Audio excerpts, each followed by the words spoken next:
En la época dorada de Hollywood, la perfección no era solo un deseo. Era una ley de supervivencia. Y en la cima de esa montaña de perfección se sentaba un hombre, Gregory Peck. Con su voz profunda, su calma serena y esos ojos cálidos que parecían albergar la conciencia de toda una nación, Peck fue considerado universalmente como la encarnación de la virtud. Era Atticus Finch, el padre justo, el caballero intachable en medio de las tentaciones de Hollywood. Sin embargo, tras esa fachada serena, Peck albergaba una obsesión devoradora, un desdén tan profundo por el caos y la hipocresía de la industria que lo consumía en silencio. Había un actor que llegó al plató con una maleta llena de alcohol y 3 serpientes vivas, dejando a los espectadores tan indefensos que Peck exclamó: «No puedo trabajar en un circo como este». Otro incluso llevó un arma de fuego real al plató solo para probar el realismo, y una bala casi le hace perder la audición a un director. Peck, furioso, abandonó el plató gritando: «Firmé un contrato para hacer películas, no para luchar en una guerra». La lista negra de Gregory Peck, el odio oculto del hombre perfecto.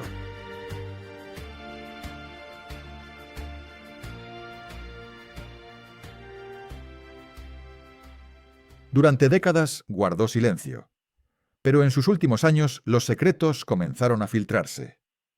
¿Qué estrellas legendarias hicieron enfadar al santo de Hollywood? ¿Y qué hicieron exactamente para que el gran Gregory Peck perdiera el control? Prepárate, porque esta historia te hará ver a San Gregorio bajo una luz completamente diferente.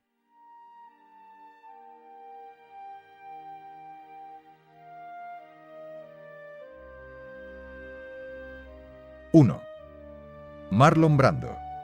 El hereje, el caos y las 3 serpientes. Gregory Peck estuvo a punto de abandonar el proyecto que se convertiría en uno de los westerns más extraños jamás filmados: Missouri Breaks. El duelo de Missouri. Y la razón tenía un nombre: Marlon Brando. Antes de firmar el contrato, el productor tranquilizó a Peck, asegurándole que Brando había cambiado, que se había vuelto más calmado y profesional. Pero en cuanto la tripulación llegó a la remota Montana, Peck se dio cuenta de que había sido víctima de un engaño vil.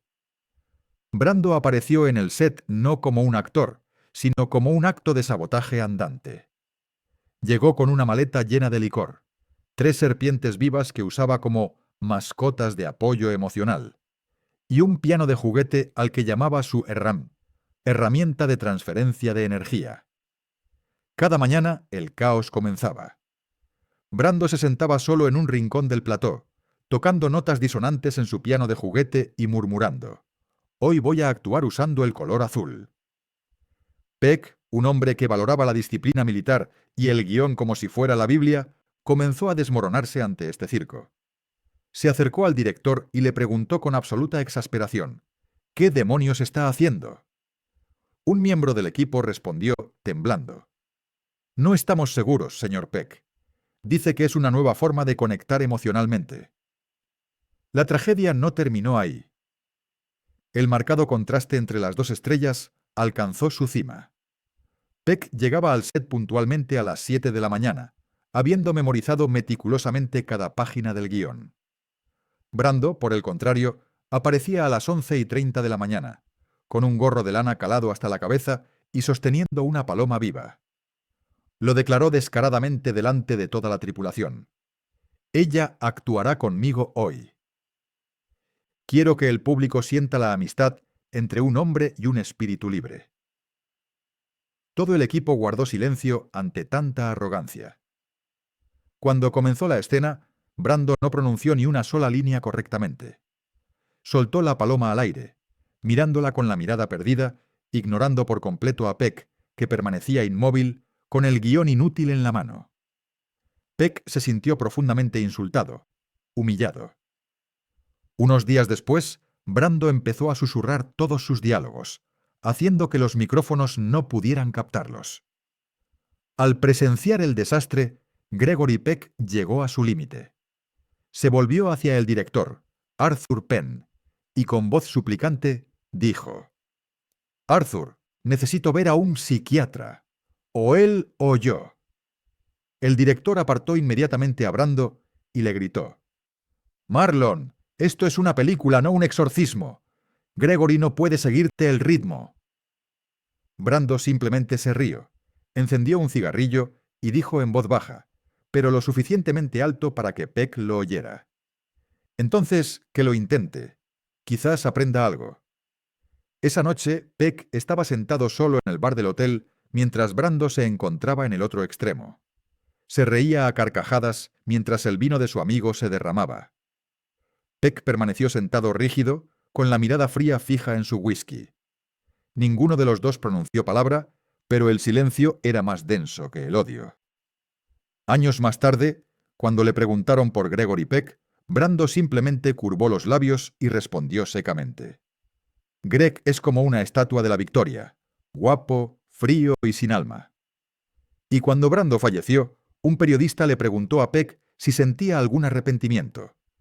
Peck hizo una pausa y luego respondió, con un hielo en la voz que rara vez usaba: «No. Se lo merecía».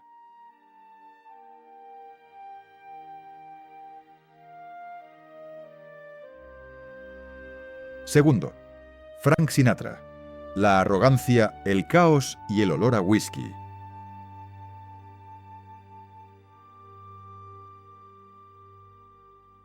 Brando se había ido, pero la tormenta que dejó tras de sí estaba lejos de haber terminado.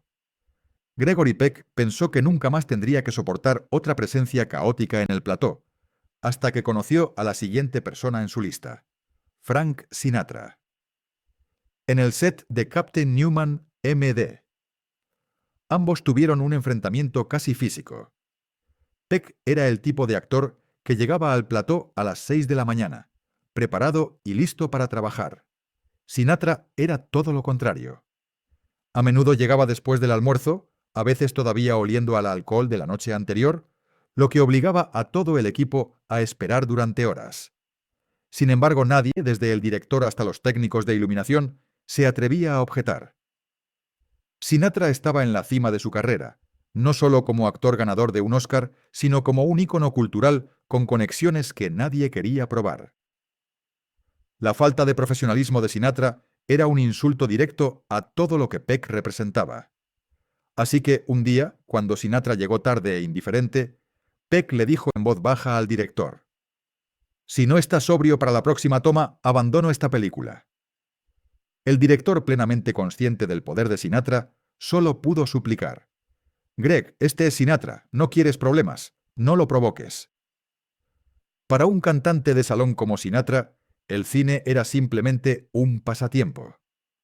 Durante una escena, mientras Peck estaba intensamente inmerso en su actuación, Sinatra rompió deliberadamente la atmósfera, silbando y escupiendo repetidamente. Peck se detuvo. Miró fijamente a Sinatra, quien simplemente se burló. «Lo siento, San Gregorio». Cuando un asistente ingenuo comentó que Peck realmente se parecía a un sacerdote, Sinatra soltó una carcajada, levantó su copa y se burló delante de todos. ¿Un sacerdote? No, es San Gregorio, el santo más aburrido de todo Hollywood. La tensión realmente estalló durante la escena de diálogo final. Sinatra llegó con 3 horas de retraso y apestando a whisky. Cuando el director le dio la señal, gritó: «¡No necesito esto! He cantado en el Caesars Palace, sé lo que es la emoción». Peck, con una calma aterradora, tomó el guión, lo volvió a colocar frente a Sinatra y dijo en voz baja: «Esto no es un club nocturno, Frank. Estamos actuando». Sinatra miró a Peck con desdén y le dijo: «Entonces ve a rodar la película tú solo». Aunque Peck terminó su papel, nunca volvió a mirar a Sinatra a los ojos durante las escenas que compartieron. Rechazó todas las ruedas de prensa a las que asistió Sinatra. Irónicamente, este mismo conflicto creó una química magnética en la pantalla. Un crítico escribió: «Peck aporta el control, Sinatra el caos. Combina esos dos elementos y obtendrás una dinámica impresionante». Más tarde, cuando le preguntaron si volvería a trabajar con Sinatra, Peck simplemente sonrió y dijo: «Prefiero actuar con una silla vacía. Al menos la silla no me escupirá en la cara». Pero Frank Sinatra fue solo el comienzo. Unos años después, Gregory Peck se enfrentaría a otro hombre. Uno que describió no como un profesional caótico, sino como la experiencia más terrible y humillante de su vida: Richard Burton.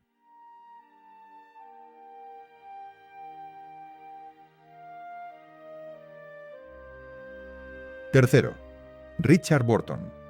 La humillación pública y el odio al santo.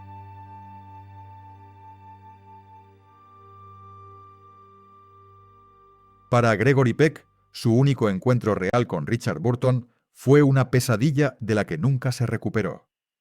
Se conocieron en una lujosa fiesta en Beverly Hills, en el apogeo de la fama de Burton y Elizabeth Taylor. Burton entró con un vaso de whisky en la mano, y su voz de trueno resonaba como si estuviera interpretando a Hamlet para toda la sala. Cuando presentaron a Gregory Peck como el hombre que le dio al cine la imagen de Atticus Finch, Burton comenzó a reír a carcajadas.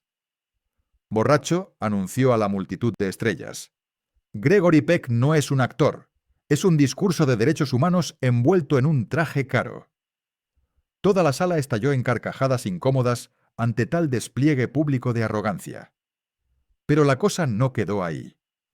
En fiestas posteriores, Burton, obsesionado, siguió burlándose de Peck, llamándolo San Gregorio, o el hombre que finge vivir virtuosamente. En 1965, un proyecto cinematográfico los invitó a colaborar. El guión se envió primero a Peck. Este leyó solo unas pocas páginas, vio el nombre de Burton en la otra columna, lo arrojó sobre la mesa y dijo fríamente a su agente: «Puedo actuar con cualquiera, menos con un cretino arrogante como él». El proyecto se canceló en 48 horas. Años más tarde, Burton confesó a un periodista británico por qué odiaba a Peck tan profundamente. Era por la reputación increíblemente buena de Peck. «Peck es una mentira ampliamente aceptada», se burló Burton. Burton, exhibía abiertamente todos sus vicios y defectos: la bebida, los escándalos amorosos, sus arrebatos. Para Burton esa era la verdad del arte. Pero Peck era todo lo contrario. Parecía infalible. Y Burton veía esa perfección como un cruel autoengaño. «Cada vez que veo la cara de Peck, me dan ganas de vomitar», dijo Burton en una infame entrevista. «Él es mi conciencia, la vergüenza que siempre intento negar. Él demuestra que se puede vivir sin locura, sin alcohol, sin pecado. Y eso me vuelve loco. Odio lo que me obliga a ver de mí mismo». En 1984, Richard Burton falleció. Al día siguiente, los principales periódicos reimprimieron la antigua cita de Burton. Un reportero buscó a Peck y le preguntó si deseaba compartir algo. Peck miró a la distancia, impasible, y respondió lentamente: «Un hombre como Burton no necesita que yo diga nada más».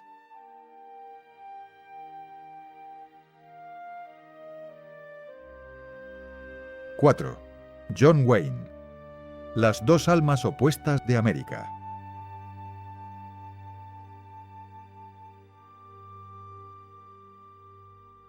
Si Frank Sinatra puso a prueba su paciencia y Richard Burton atacó su moral, la siguiente persona era aún más detestable para Peck.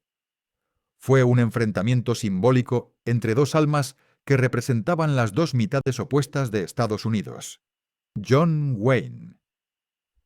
Ambos se odiaban profundamente, no por una escena, sino por todo lo que representaban. Wayne, el duque, era el halcón, el conservador que apoyaba abiertamente la guerra de Vietnam y creía en la fuerza por encima de todo. Por el contrario, Peck era el liberal, el activista que firmó peticiones contra la guerra y abogó por los derechos civiles. A los ojos de Wayne, Gregory Peck era un débil disfrazado de moralista. Esa confrontación latente estalló en una infame fiesta en Los Ángeles en 1971. Wayne, ya entrado en años pero aún imponente, golpeó su copa y gruñó a una multitud de productores. Si Estados Unidos estuviera lleno de gente como Gregory Peck, habríamos perdido la guerra antes de que se disparara el primer tiro. La sala estalló en risas. Gregory Peck, sentado en una mesa alejada, bebió tranquilamente un sorbo de vino. Luego se puso de pie. La sala quedó en silencio. Con su voz profunda de barítono dijo: «Y si Estados Unidos estuviera lleno de gente como tú, John, jamás sabríamos lo que es la paz». La tensión personal escaló rápidamente hasta convertirse en una disputa pública. Ambos se negaron a aparecer en cualquier evento al que asistiera el otro. Cuando el American Film Institute los invitó a un panel sobre héroes del cine americano, Peck se negó rotundamente declarando: «No quiero compartir escenario con él». El destino les jugó una mala pasada cuando, en 1970, Universal les propuso coprotagonizar Rooster Cogburn, Valor de Ley. El contrato estaba casi cerrado, pero cuando Wayne oyó el nombre de Peck, arrojó el guión sobre la mesa y gritó: «No voy a actuar con ese que odia a Estados Unidos». La reacción de Peck fue igualmente feroz. Le dijo al director: «Prefiero morir». Durante 20 años no se saludaron. Cuando se cruzaban en el pasillo de los premios Oscar, Wayne solía apartar la mirada, mientras que Peck se detenía y se ajustaba la corbata, un gesto pequeño pero profundamente despectivo. En sus últimos años, cuando John Wayne luchaba contra el cáncer, un periodista le preguntó a Peck: «¿Piensa visitarlo?». Peck guardó silencio un instante y luego dijo: «Rezo por su alma. Pero aún no puedo soportar mirarle la cara». Cuando Wayne murió en 1979, Hollywood celebró un funeral casi de estado. Cientos de estrellas enviaron flores. Gregory Peck no asistió. Solo envió una breve carta a la familia Wayne con un escueto mensaje: «Mis condolencias». Gregory Peck nunca lo supo. Después de John Wayne, hubo otra persona que lo enfureció de una manera completamente diferente. No por arrogancia ni oposición política, sino por balbucear hasta parecer un loco. Gregory Peck nunca lo supo. Después de John Wayne, hubo otra persona que lo enfureció de una manera completamente diferente. No por arrogancia ni oposición política, sino por balbucear hasta parecer un loco.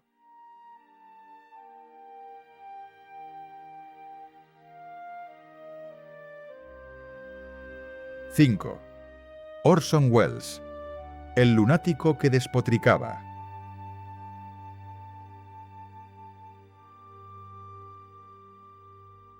Orson Welles fue uno de los raros genios de Hollywood, pero también fue el hombre que provocó que Gregory Peck, famoso por su compostura de hierro, perdiera el control por primera vez. Desde el primer día de rodaje de Moby Dick, el ambiente en el plató era sofocante.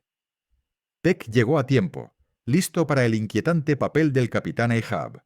Todo parecía ir bien hasta que, 2 horas después, el equipo aún no había encontrado a Orson Welles, el actor que interpretaba al padre Maple. Justo en ese momento, Welles irrumpió en el escenario, oliendo a humo de cigarro y vino. Cuando el director John Huston le reprendió por llegar tarde, Welles simplemente se burló y puso su brazo sobre el hombro de Peck con aire teatral. «Vamos, chicos, no seamos tan duros entre nosotros». Peck, asqueado, se encogió de hombros para quitárselo. Después, las cosas solo empeoraron. Welles intervenía constantemente, cambiando los diálogos, alterando los ángulos de cámara e incluso anulando las indicaciones de Huston. Interrumpió a Peck durante una escena, murmurando como un loco.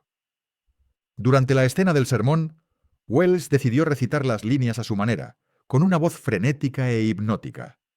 Peck se quedó fuera de plano, observándolo actuar como si estuviera poseído. Cuando el director gritó «¡Corten!», Welles continuó divagando, mirando fijamente a Peck. «¿Ves eso? Eso es locura. Nunca lo entenderás, Gregory. No entiendes nada». Para entonces, Peck estaba furioso. Un pensamiento cruzó su mente. «Que Dios me perdone por no haberle dado un puñetazo».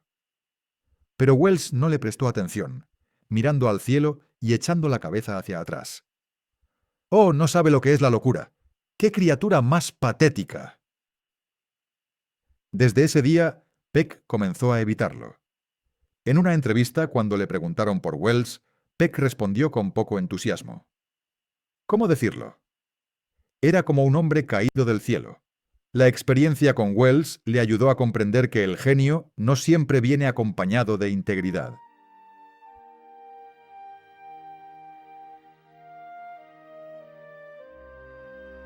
6. Montgomery Clift, el fantasma que lo hizo sentirse obsoleto.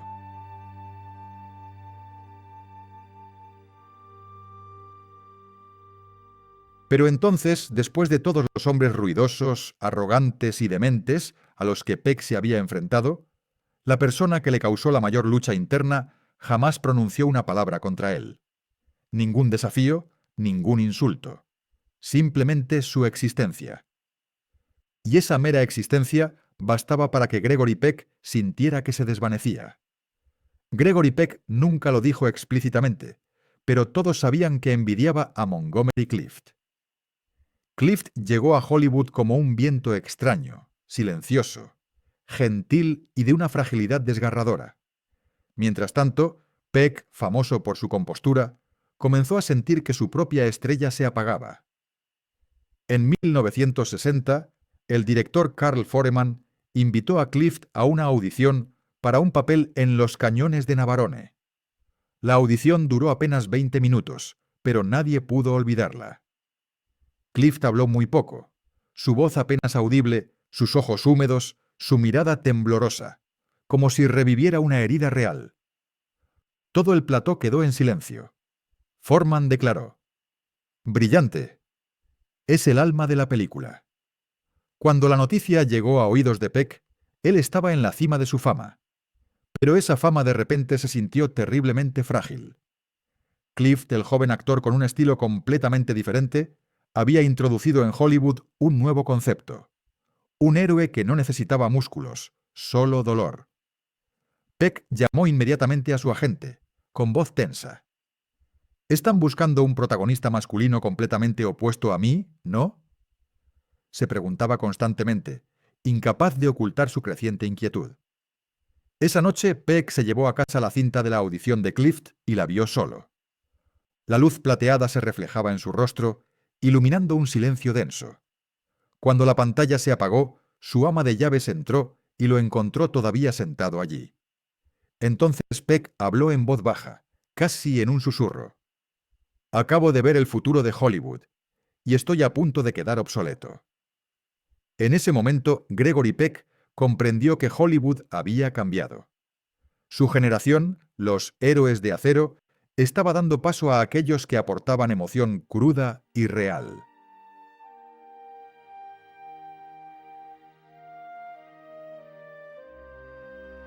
7. Charlton Heston, el ladrón del alma de Ben-Hur.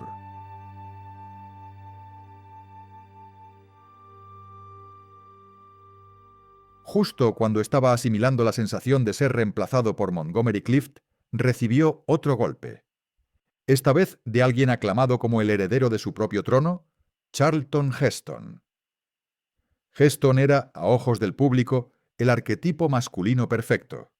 Pero a ojos de Gregory Peck, no era más que un hombre que utilizaba la fe para perseguir la fama.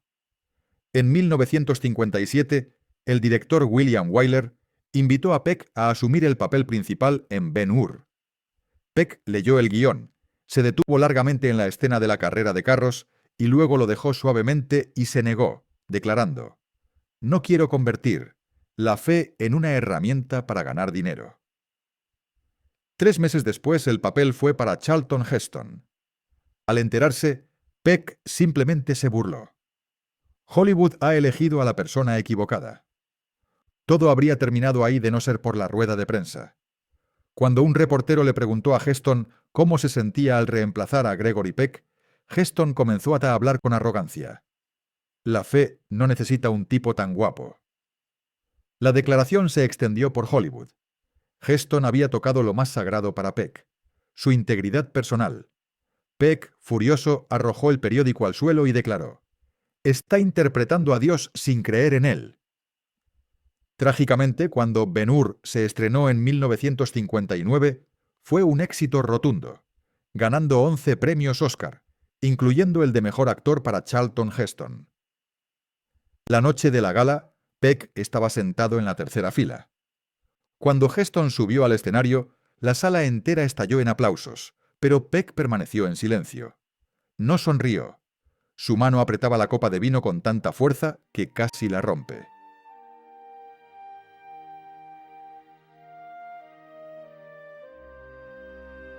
Kirk Douglas. La obsesión de ser mejor que Peck.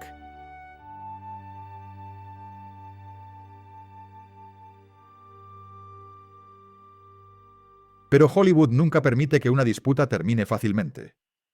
Gregory Peck tuvo que enfrentarse a otra persona que estaba obsesiva y patológicamente centrada en superarlo en todo. Kirk Douglas. Durante casi 2 décadas, existió una guerra silenciosa entre Douglas y Peck, envuelta en una capa de cortesía, pero que en su interior supuraba de celos feroces. A finales de los años 40, Peck era la estrella de primera línea. Douglas, mientras tanto, ascendía rápidamente, y en su opinión, Peck encarnaba la hipocresía que Hollywood veneraba. Douglas solía burlarse: «Gregory simplemente se queda quieto y deja que la moral haga el trabajo por él». Pero Douglas no se detuvo ahí. Cuando se le preguntó sobre la diferencia entre ambos, respondió con autosatisfacción: «Gregory es tan rígido como una tabla, y por eso siempre soy superior a él». La cita se extendió por Hollywood, avivando el resentimiento. El punto culminante se produjo en los premios Oscar de 1963, cuando Gregory Peck ganó el premio al mejor actor por Matar a un ruiseñor. Todo el público se puso de pie. En la última fila, Kirk Douglas, con una sonrisa burlona, dijo en voz alta: «Si realmente fuera Atticus Finch, este Hollywood no estaría tan lleno de hipocresía». Algunas personas se giraron para mirar, entre ellas Peck. No dijo nada, solo una mirada fugaz. Douglas eligió papeles crudos e intensos, Senderos de Gloria, Espartaco. Esta obsesión transformó a Douglas en la versión opuesta de Peck, irascible, competitivo y aislado. Mientras Peck se convirtió en el símbolo de la rectitud, a Douglas se le tachó de viejo lobo, siempre hambriento de fama. Cuando Columbia Pictures los invitó a ambos a protagonizar Los héroes de Telemark, Peck se negó rotundamente. «No quiero estar al lado de un hombre que solo actúa con la barbilla y gritando». Douglas oyó el comentario y montó en cólera. Llamó a Peck el hipócrita de la corona dorada, diciendo que Peck es solo un producto de relaciones públicas, un hombre pulido para parecer un santo. A partir de entonces, se convirtieron en dos polos irreconciliables. En 2001, cuando Douglas era anciano y sufrió un derrame cerebral, un periodista sacó a relucir la disputa. Douglas dijo entre lágrimas: «Greg siempre fue la persona a la que desprecié, envidié y a la que ahora quería parecerme». Y Peck, al enterarse de la enfermedad de Douglas, solo hizo un comentario: «Ya no lo odio. Lamento profundamente que nunca nos hayamos entendido».